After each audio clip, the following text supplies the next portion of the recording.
I never believed in ghosts. Not really. At least, I told myself that every time the wind rattled the windows of my old family home, or when shadows stretched across my bedroom floor in shapes that didn't belong. But that summer, everything changed. It began with a letter, yellowed and frayed at the edges, tucked carefully beneath my front door, as if someone had been waiting for me to come home. There was no stamp, no name, only my address, and a single sentence scrawled in delicate, looping handwriting. "I've been waiting for you." At first, I laughed it off. Probably a prank from one of the neighborhood kids, or a leftover note from my mother, long dead these past 5 years. But the unease that settled over me wasn't something laughter could shake. I started noticing small things almost immediately. At night, the air in my bedroom would grow impossibly cold, so cold that my breath hung in the air in misty clouds, even in the height of summer.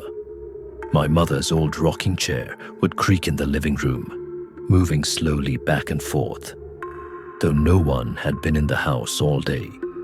The most unnerving part was the whispering, soft, insistent voices that seemed to rise from the very walls, never saying words I could understand, but always calling, always beckoning.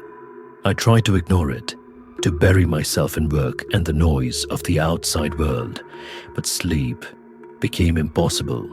Every night, I would wake to the sound of footsteps on the stairs, slow, deliberate, and impossibly light. And then, the first time I saw her. I woke one evening to the sound of laughter, soft and melodic, coming from the hallway outside my bedroom door.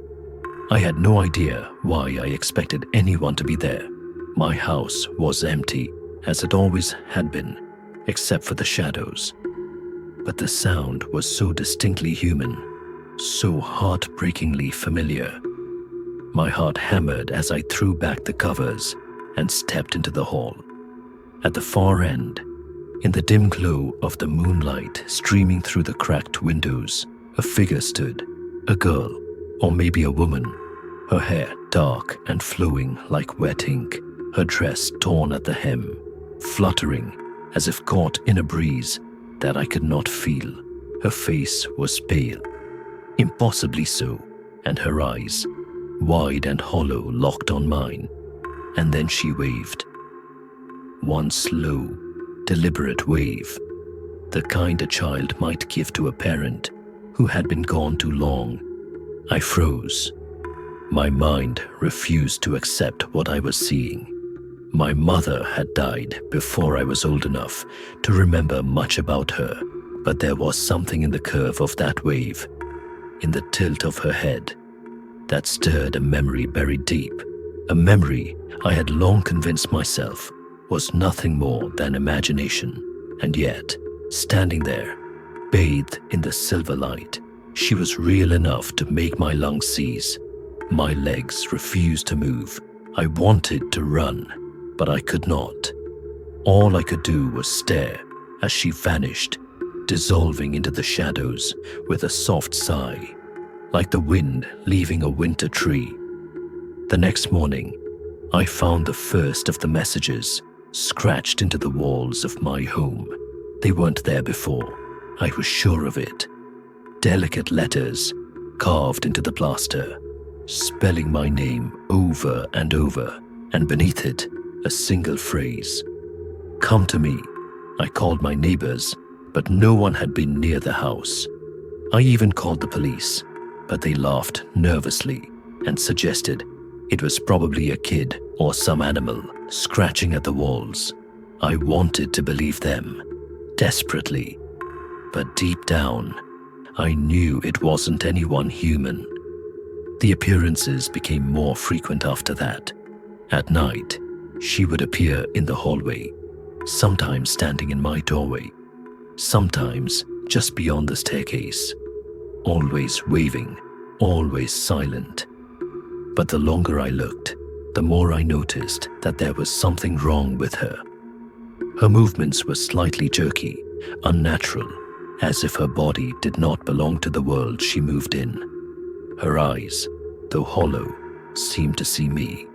Not the room, not the furniture, but me, with an intensity that made my skin crawl. And the wave never felt like a greeting. It felt like an invitation, or maybe a command. I started seeing things during the day too. Reflections in mirrors that didn't match reality. Shadows where none should have been. My computer screen flickered with images of her face, pale and twisted, her eyes widening as if in silent warning.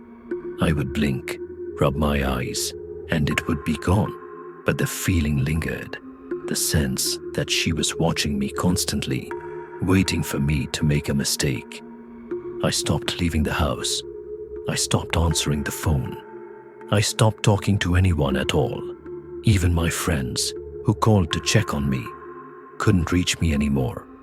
There was only her and the house and the whispers that crept into my ears in the quietest moments.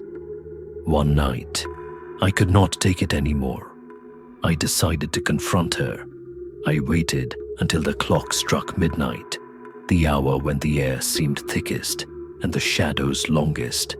I walked to the hallway, my flashlight shaking in my hand, and called her name. At first, nothing happened. Then, slowly, from the corner of my eye, I saw her emerge. She stood at the foot of the stairs, her form shimmering like smoke, the edges of her body dissolving into the darkness. She raised her hand, the wave slow, deliberate, irresistible. And I walked toward her, as if pulled by some invisible force. Her voice finally came, though it was not a voice in any conventional sense. It was in my head, soft and melodic, seeping into my thoughts. "I've missed you," it said. "Come to me." I tried to resist, tried to step back, but my legs refused. My body moved forward, toward the staircase, toward the shadows at the top, toward her. And then I saw the truth. The wave was not friendly. It was not an invitation to reunion. It was a summons. From somewhere, deep, deep within the house, I could hear the faint scratching, the scraping of nails across walls, the sound of something trying to break free. I realized then that she was not alone. The house was alive with something ancient, something hungry, and she was its lure. I ran. I stumbled down the stairs, tripping over the carpet, my hands tearing at the walls to steady myself. I reached the front door, yanked it open, and felt the rain slap against my face. For a moment, I thought I was free.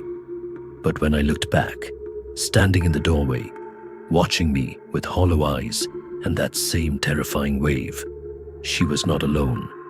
Shadows pooled behind her, forming shapes that were almost human, almost familiar, twisted and grotesque. They pressed forward slowly, impossibly slowly, and the whispers rose into a chorus, chanting my name, calling me back. I slammed the door and bolted to my car, my hands slick with rain and terror. I drove for hours, never looking back, until the town disappeared behind me and the road stretched endlessly into nothingness. But even then, I could not escape.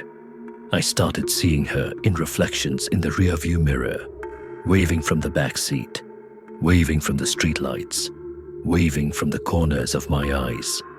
I stopped sleeping. I stopped eating. I began to whisper my own name in the hopes that someone, anyone, would hear me and stop me from going insane.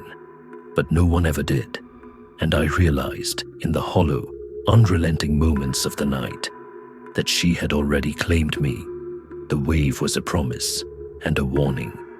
She had reached from beyond the grave, and there was no turning back.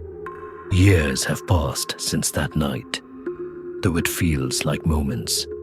I live in a small apartment somewhere far from that cursed house. And I try to convince myself that it's over. But I know better. Every shadow I see, every gust of wind, every flicker in the corner of my eye reminds me that she is still there, waiting, waving, patient. And sometimes, late at night, when the silence grows thick and unbearable, I swear I see her outside my window waving at me, and I cannot help but wave back, because if I don't, if I refuse, I know she will come for me herself. I hope you enjoyed this story. Make sure to subscribe to the channel for more chilling tales.